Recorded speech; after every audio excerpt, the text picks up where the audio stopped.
اپنے سالاروں کی طرف دیکھ کر انہوں نے کہا، ہماری قوم خودکشی کے راستے پر چل پڑی ہے۔ کفار امت رسول صلی اللہ علیہ وآلہ وسلم کی قوت اور جذبے سے اس قدر خائف ہیں کہ اس قوت کو دلکش حربوں سے کمزور کر رہے ہیں۔ ان کے پاس یہی ایک ذریعہ رہ گیا ہے۔ ہمارے بعض بھائیوں نے ان کے اس ذریعے کو قبول کر لیا ہے اور تاریخ میں خانہ جنگی کا باب کھول دیا ہے۔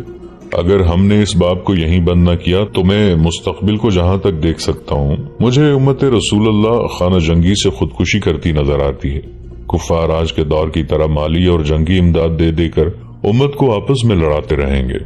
چند ایک افراد پر جب تخت و تاج کے حصول کا جنون سوار ہوتا ہے تو وہ قوم کو اعلی کار بنا کر قوم کو لے ڈوبتے ہیں۔ بادشاہی کے یہ بھوکے لوگ قوم کا خون اسی طرح بہاتے رہیں گے۔ یہ اتنا وسیع قبرستان دیکھو، قبریں گنو تو گن نہیں سکو گے۔ ہم پیچھے جو لاشیں دفن کر آئے ہیں ان کا بھی شمار نہیں ہے۔ میں اتنے خون کا حساب کس سے لوں؟ خدا کو میں کیا جواب دوں گا؟ خانہ جنگی کا سلسلہ ختم ہو گیا ہے، ایک سالار نے کہا۔ آپ آگے کی سوچیں، ہمیں بیت المقدس پکار رہا ہے، قبلہ اول ہماری راہ دکھ رہا ہے، اور مجھے مصر پکار رہا ہے۔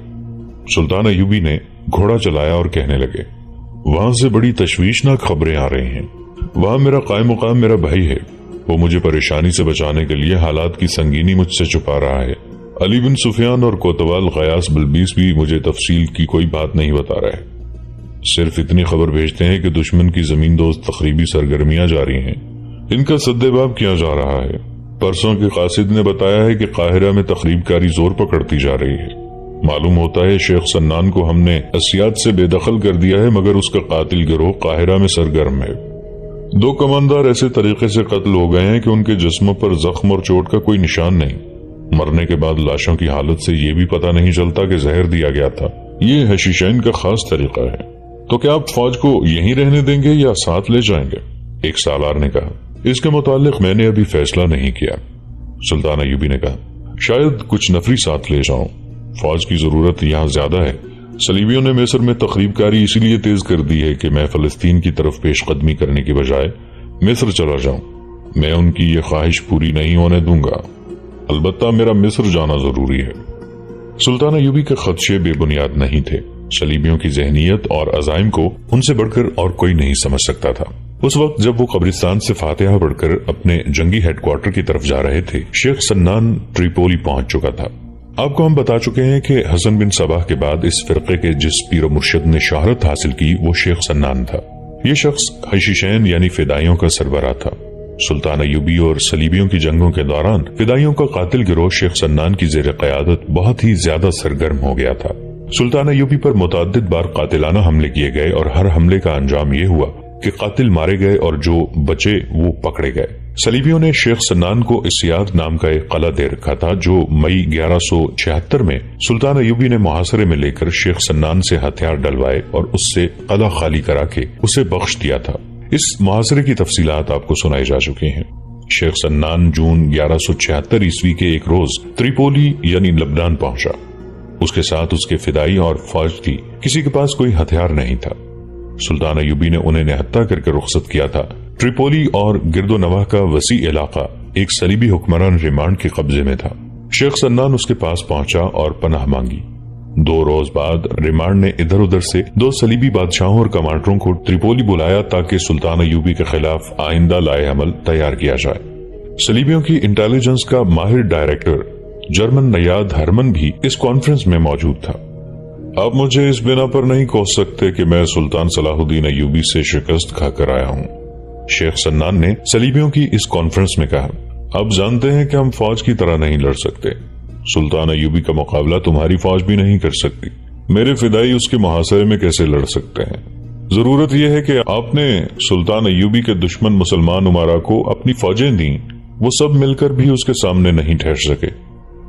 شیخ سنان، ریمانڈ نے کہا، یہ ہم تک رہنے دیں کہ ایوبی کے خلاف ہمیں کیا کرنا چاہیے۔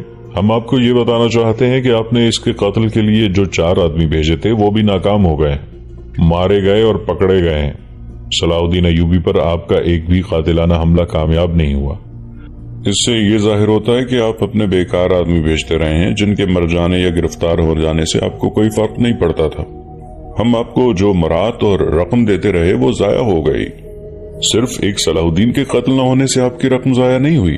شیخ سنان نے کہا، میں نے مصر میں صلاح الدین ایوبی کی حکومت کے جو 2 حاکم قتل کرائے ہیں انہیں اپنی رقم کے حساب میں رکھیں۔ آپ کے 3 طاقتور مخالف سوڈان میں تھے، انہیں میں نے قبروں میں اتارا اور وہاں آپ کا راستہ صاف کیا۔ صلاح الدین ایوبی کے مخالف مسلمان امراء میں جو حلب میں الملک الصالح کے ساتھ تھے 2 صلاح الدین کے حامی ہو گئے تھے۔ آپ کے اشارے پر میں نے انہیں قتل کرایا ہے، اور اب مصر میں حاکموں کے خفیہ قتل کا جو سلسلہ شروع ہوا ہے وہ کس نے شروع کیا ہے؟ کیا آپ اسے بھی ناکام کہیں گے؟ ایوبی کب قتل ہوگا؟ فرانسیسی صلیبی کیوف لوزنیان نے میز پر مکہ مار کر پوچھا۔ صلاح الدین ایوبی کے قتل کی بات کرو، آپ نے نور الدین زنگی کو جو زہر دیا تھا وہ صلاح الدین ایوبی کو کب دو گے؟ جس روز اس قسم کے حالات پیدا ہو جائیں گے جیسے نور الدین زنگی کے وقت پیدا ہوئے تھے۔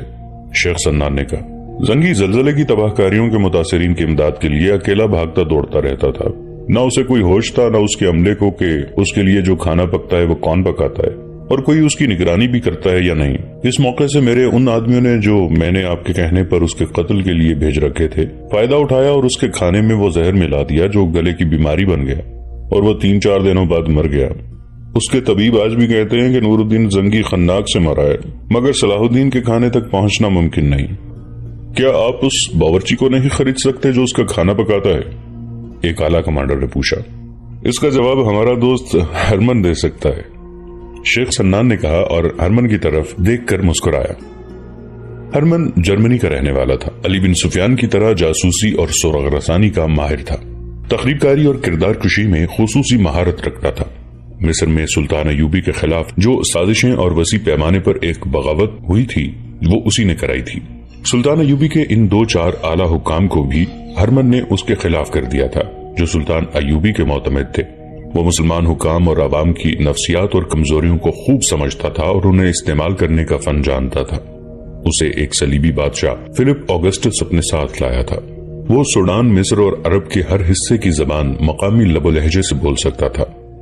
شیخ سنان ٹھیک کہتے ہیں، ہرمن نے کہا۔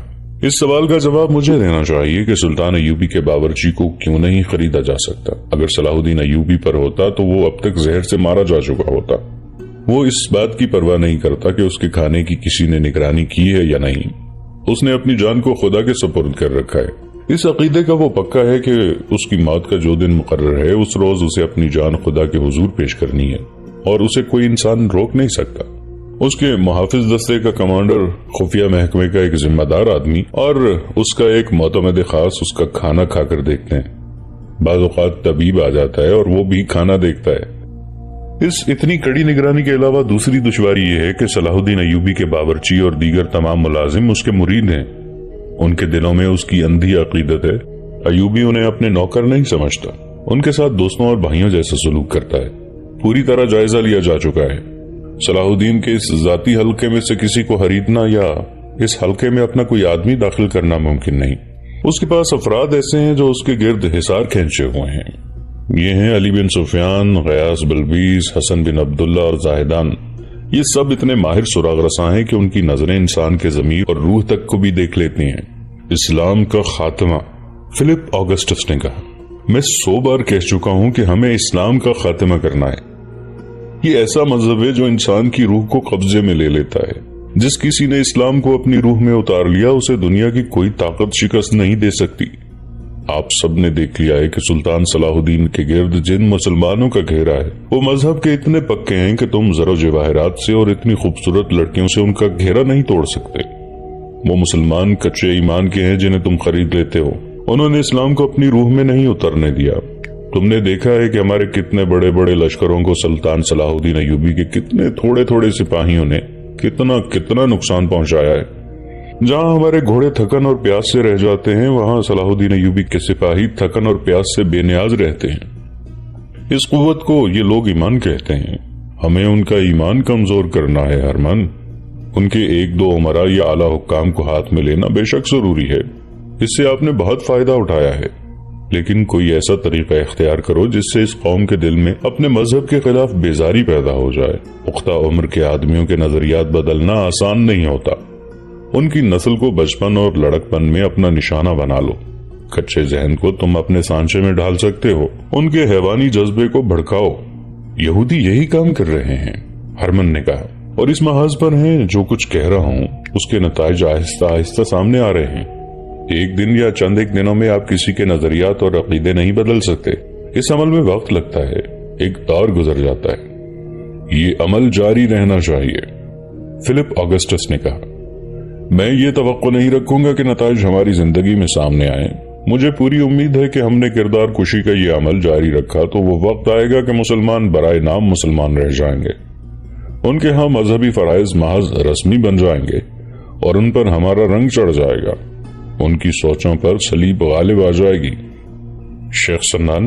ریمانڈ نے شیخ سنان سے کہا، اگر آپ ہم سے اسیات کے قلعے کے بدلے ایک اور قلعے کا مطالبہ کریں گے تو ہم ابھی یہ مطالبہ پورا نہیں کر سکیں گے۔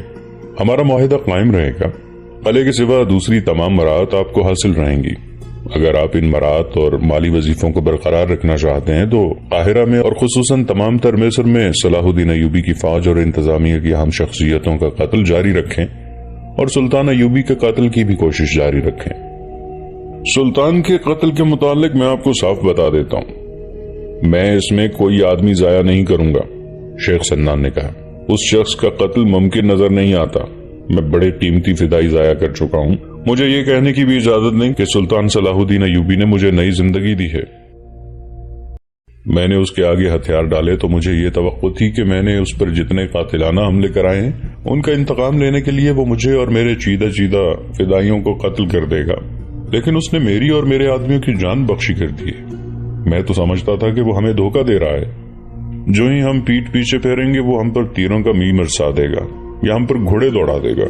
آپ مجھے دیکھ رہے ہیں، میں اپنے تمام آدمیوں اور پوری فوج کے ساتھ آپ کے سامنے زندہ موجود ہوں، آپ مجھے مراعات سے محروم کر دیں۔ میں سلطان ایوبی کے قتل سے دستبردار ہو گیا ہوں، البتہ قاہرہ میں میرے آدمیوں کی کارگزاری سے آپ کو مایوسی نہیں ہوگی۔ قاہرہ میں ایسے حالات پیدا کر دیے گئے ہیں جو سلطان ایوبی کو قاہرہ جانے پر مجبور کر دیں گے، ہرمن نے کہا۔ بہت جلد سوڈانی مصر کی سرحدی چوکیوں پر حملوں کا سلسلہ شروع کر دیں گے۔ مصر پر کوئی بڑا حملہ نہیں کیا جائے گا، حملے کا دھوکہ دیا جائے گا تاکہ سلطان صلاح الدین شام سے مصر چلا جائے۔ ہرمن جاسوسی اور سراغ رسانی کا ماہر تھا، لیکن اسے معلوم نہیں تھا کہ اس کانفرنس میں جو خاص ملازم شراب اور کھانے کی چیزیں لا رہا اور لے جا رہا ہے ان میں وکٹر نام کا ایک فرانسیسی سلطان ایوبی کا جاسوس تھا، اور انہی خاص ملازموں میں راشد چنگیز نام کا ایک ترک مسلمان بھی تھا جس نے اپنے آپ کو یونان کا عیسائی ظاہر کر کے یہ نوکری حاصل کی تھی۔ یہ بھی سلطان ایوبی کا جاسوس تھا۔ ہرمن نے ان خاص ملازموں کو جو کانفرنسوں اور کمانڈروں کی محفلوں اور دعوتوں میں حاضر رہتے اور کھانا کھلاتے تھے، گہری چھان بین کے بعد اس ملازمت کے لیے منتخب کیا تھا۔ ہم آپ کو پہلے بتا چکے ہیں کہ سلطان ایوبی نے جاسوسوں کا جال پھیلا رکھا تھا، دور اندر کی باتوں کا قبل از وقت علم ہو جاتا تھا۔ اب شیخ سنان کی اس کانفرنس کی تمام باتیں ان کے 2 جاسوسوں نے سن لی تھیں جنہیں چند دنوں تک سلطان ایوبی تک پہنچ جانا تھا۔ ان دنوں قاہرہ میں زمین دوست تخریب کاری بڑھ گئی تھی۔ مصر کی فوج کے نائب سالار سے ایک درجہ کم عہدے کا ایک کماندار شہر کے باہر مردہ پایا گیا۔ وہ شام کے بعد گھر سے نکلا تھا، ساری رات گھر نہ آیا، صبح اس کی لاش دیکھی گئی۔ اس کے جسم پر کوئی زخم نہیں تھا، کوئی چوٹ نہیں تھی۔ سراغ رسانوں نے جائے واردات پر ایک تو مرنے والے کے نقوش پا دیکھے اور 2 نقوش کسی اور کے تھے۔ اس کماندار کے چال چلن کی سب تعریف کرتے تھے، اس کا اٹھنا بیٹھنا غلط یا مشکوک قسم کے لوگوں کے ساتھ نہیں تھا۔ اس کی ایک ہی بیوی تھی جو اس سے ہر لحاظ سے مطمئن تھی۔ اس کی موت کا باعث معلوم کرنے کی بہت کوشش کی گئی، اگر یہ قتل تھا تو قاتل کا کوئی سراغ نہیں مل رہا تھا۔